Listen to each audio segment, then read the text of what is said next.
जय हिंद भाई, राम राम। उत्तर प्रदेश पुलिस री एग्जाम में आपका स्वागत है।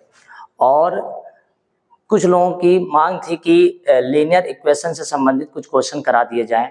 तो जो इससे पहले 2019 में पेपर हुआ था और उससे पहले 18 में जो पेपर हुआ था वहाँ पर क्वेश्चन इसके आए थे। और यहाँ से 2 नंबर पक्के होंगे, यानी कि एक एक क्वेश्चन आएगा। केवल एक क्वेश्चन अगर आपको ये सही करना है तो 10 से 15 मिनट का ये वीडियो है, आराम से देखें। और इस तरीके का कोई भी क्वेश्चन आए तो आप मात्र 3 नियम हम जो अभी बताने जा रहे हैं उसको ध्यान से देख लें। और अगर वहाँ से वो 3 नियम आपको पढ़ना होगा और पढ़ने के बाद किसी भी तरीके से ये क्वेश्चन अगर आता है तो आप आराम से सॉल्व कर लेंगे। चलिए इसी के साथ स्टार्ट करते हैं। सबसे पहले हम आपको बता दें यहाँ पर कि a1x, ध्यान दीजिएगा, प्लस b1y प्लस c1 बराबर 0। ओके, तथा a2x plus b2y plus c2 बराबर 0। इन दोनों समीकरणों की तुलना करना है। ठीक, तो सबसे पहले मैं करके दिखा रहा हूं कैसे। तो a1 upon a2 not equal to b1 upon b2। ध्यान से सुनिएगा, ये बीच में नॉट इजकल टू लगा है। ठीक है, चलो कोई बात नहीं, ऐसे कर लेते हैं। ठीक, एक समीकरण होगा a1 अपॉन a2 बराबर b1 अपॉन b2 बराबर c1 अपॉन c2। आप कहेंगे ठीक है। एक समीकरण होगा a1 upon a2 b1 upon b2 not equal to c1 upon c2। ध्यान से समझिएगा, यह a1, यह a2, यह b1, यह b2 और not equal to c1 upon c2। ध्यान से सुनिएगा। तो मेरे भाई ये 3 समीकरण हैं, मतलब 3 कंडीशन हैं। अगर आप ये 3 कंडीशन सही से समझ जाते हैं तो एक नंबर आपके पक्के हो जाएंगे। ठीक, एक मतलब क्वेश्चन पक्का हो जाएगा, मतलब 2 नंबर उत्तर प्रदेश पुलिस में सही हो जाएंगे। रेलवे का एग्जाम दे रहे हैं तो वहां भी प्लस हो जाएगा। ध्यान से देखिएगा, अगर ऐसा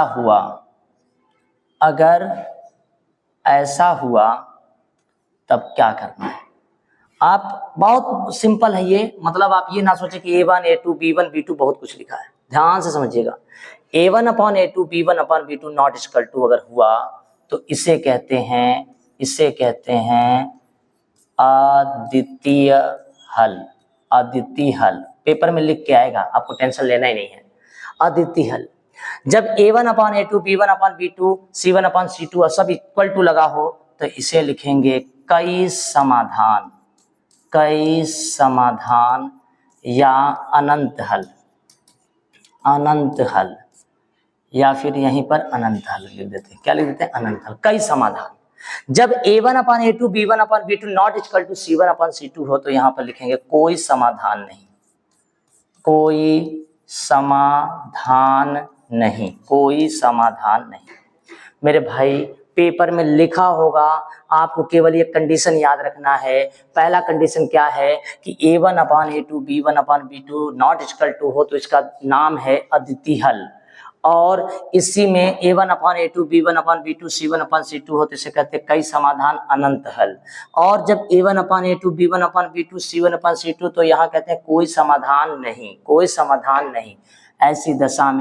ऐसी दशा में ध्यान से समझिएगा, इससे जब अद्वितीय हल होगा तो दोनों रेखाएं प्रतिच्छेदित करेंगी, जिसे कहते हैं प्रतिच्छेद रेखा। यानी कि जब अद्वितीय हल होगा तो दोनों ये रेखाएं होंगी, क्या करेंगी? एक दूसरे को प्रतिच्छेदित करेंगी, प्रतिच्छेद रेखा। बहुत कठिन नहीं है, बहुत सिंपल है, मात्र यही 3 पॉइंट खाली समझने हैं। ठीक, फिर लिखा है कई समाधान, जब a1 upon a2 equal to b1 upon b2 equal to c1 upon c2 हो तो यहाँ पर कई समाधान होगा तो इसे कहते हैं संपाती रेखा। संपाती रेखा जब होगा तो समझ लेना सभी मान एक दूसरे के क्या होंगे? बराबर।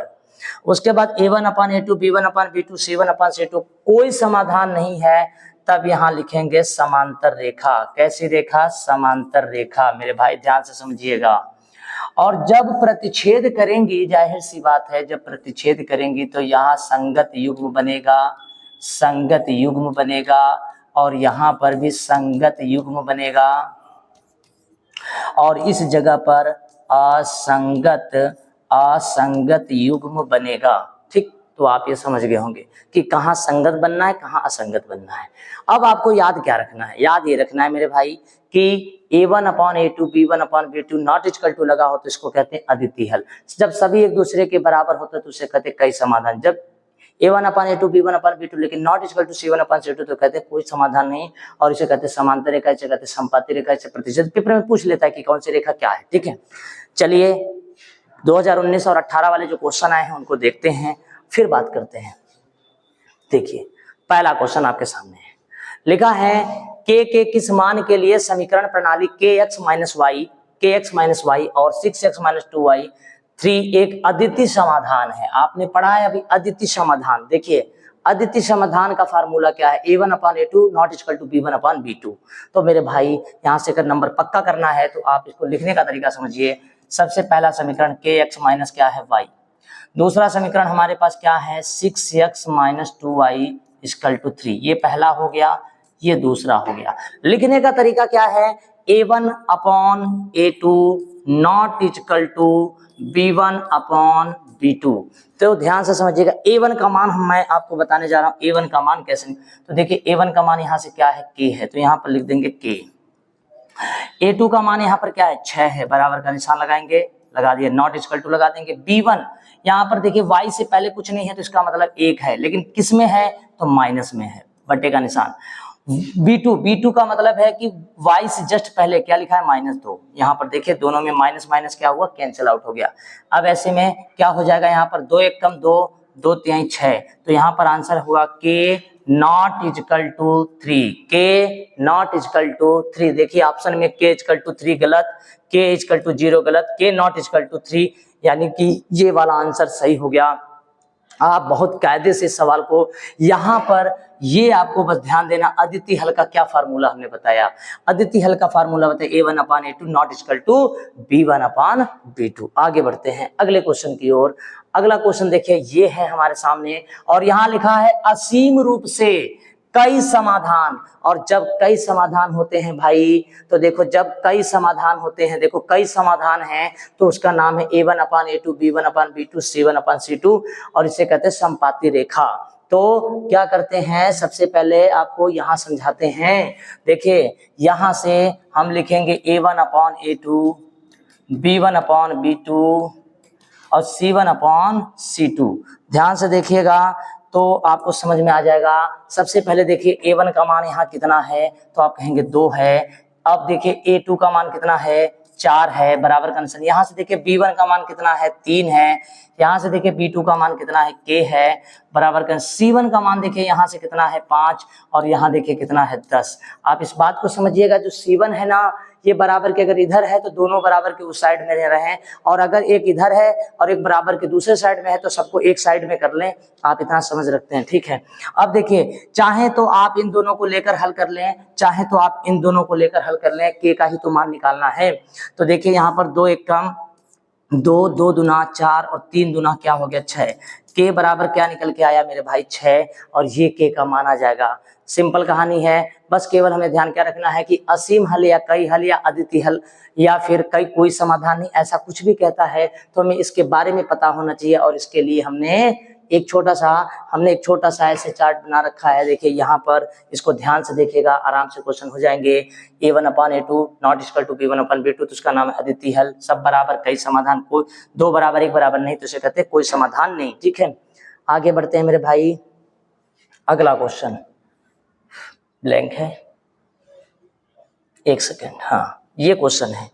यहाँ पर आपको करना कुछ नहीं है, ऐसे समीकरण बने हुए हैं, ध्यान से देखो दोनों समीकरणों को। और जब दोनों समीकरणों को देखोगे तो आपको लगेगा कि इसमें करना क्या है। तो हमने कहा कैसा हल है, कैसा हल है, आपको बताना है ये कैसा हल है। मतलब अद्वितीय हल है कि कोई समाधान नहीं है कि कई समाधान हैं। यहाँ पर लिखा है अद्वितीय हल, अद्वितीय हल है पहला नंबर, दूसरा कई समाधान है, तीसरा नंबर कोई समाधान नहीं, कोई समाधान नहीं, चौथा ज्ञात नहीं कर सकते, ज्ञात नहीं कर सकते। अब ध्यान से सुनिएगा, सबसे पहले मैंने आपको सिखाया है A1, A1 का मान कितना है 2, A2 का मान कितना है 6, B1 का मान है 3, B2 का मान 9। ध्यान से देखिएगा, ऐसे लिखते चले जाइए। C1 का मान 7, C2 का मान क्या हो जाएगा 12। ध्यान से सुनिएगा, ये माइनस का दोनों है तो ये माइनस माइनस उड़ जाएंगे, यहाँ पर बराबर लगाइए, यहाँ बराबर लगाइए, ठीक है, लगा दिया। इसे कहते हैं A1, A2, B1, B2, C1, C2, आपने लगा दिया। अब इसको कट करिए, 2 एक कम 2, 2 तिहाई 6, इसको कट करिए, 3 एक कम 3 तिहाई 9, इसको कट करिए, 7/12, ये नहीं कट रहा है। अब ध्यान से देखिएगा, ये दोनों मान आपस में क्या है, बराबर है। क्या ये बराबर है? तो आपने कहा नहीं, ये दोनों बराबर, ये नॉट इक्वल टू है, ये नॉट इक्वल टू है। देखिए ना, ये मान बराबर नहीं है। जब ये मान बराबर नहीं है तो आपको मैंने क्या समझा रखा है, इधर देखिए, पहले वाले में क्या समझा रखा है कि जब A1/A2, B1/B2 not equal to C1/C2 तो क्या आंसर होता है, कोई समाधान नहीं, कोई समाधान नहीं। तो देखिए यहाँ पर कोई समाधान नहीं, यहाँ पर क्या होगा, आंसर में होगा कई समाधान, कोई समाधान नहीं, कोई समाधान नहीं। और यहाँ पर जो रेखाएं होंगी, कैसी रेखाएं होंगी, जब कोई समाधान ही नहीं होता है तो आंसर होता है समांतर रेखा। कैसी रेखा होगी, पूछा जाए कैसी रेखा होगी, तो आप कहेंगे समांतर रेखा होगी, ठीक है। और समांतर रेखा हमने वहां याद करवाया, जब अद्वितीय हल होता है तब होता है प्रतिच्छेद रेखा, जब कई हल होते हैं तब होता है संपाती रेखा, और जब कोई हल नहीं होता है तब उसे कहते हैं समांतर रेखा, ठीक है। आगे बढ़ते हैं, अगला क्वेश्चन क्या है, देखिए यहाँ पर सिंपल है। सबसे पहले यहाँ से ए उठाइए 2, फिर यहाँ से 5, फिर यहाँ से 3, फिर यहाँ से 7। लेकिन देखिएगा ये 2, 5 लिया, ये माइनस का है, बीच में ऐसे बराबर लगा सकते हैं। यहाँ से उठाइए क्या 6, और यहाँ से क्या उठाइए 3। देखिएगा ध्यान से, 1 मिनट, क्या ये दोनों मान आपस में बराबर हैं? आप कहेंगे नहीं। क्या ये दोनों मान आपस में बराबर है? नहीं। तो यहाँ पर कोई भी मान किसी के बराबर नहीं है, तो ऐसी दशा में इसे हम कौन सा हल कहेंगे, अद्वितीय हल कहेंगे। क्योंकि अद्वितीय हल का मतलब होता है A1/A2 not equal to B1/B2। मतलब पहला वाला मान और दूसरा वाला मान आपस में बराबर नहीं होता है, तो उसे हम कहते हैं अद्वितीय हल। जब अद्वितीय हल होता है तो वहां पर रेखा कैसी होती है, पूछ लिया जाता है, ये कैसी रेखा है, तो कहोगे प्रतिच्छेद रेखा है। कैसी रेखा है? प्रतिच्छेद। कैसा युग्म है? तो कहोगे संगत युग्म है। कौन सा युग्म है? संगत युग्म है। तो उम्मीद है भाइयों यहाँ तक आपको बेहतरीन ढंग से समझ में आया होगा। कभी भी ऐसा पेपर में आता है तो आप ये 3 जो हमने नियम बताए हैं उन्हीं को ध्यान से पढ़ें, और उन्हीं को पढ़ने के बाद आप पेपर में जाके पेपर देंगे तो 100% एक क्वेश्चन आएगा वो सही हो जाएगा, ठीक है। तो इसी के साथ सेशन समाप्त करते हैं। जय हिंद।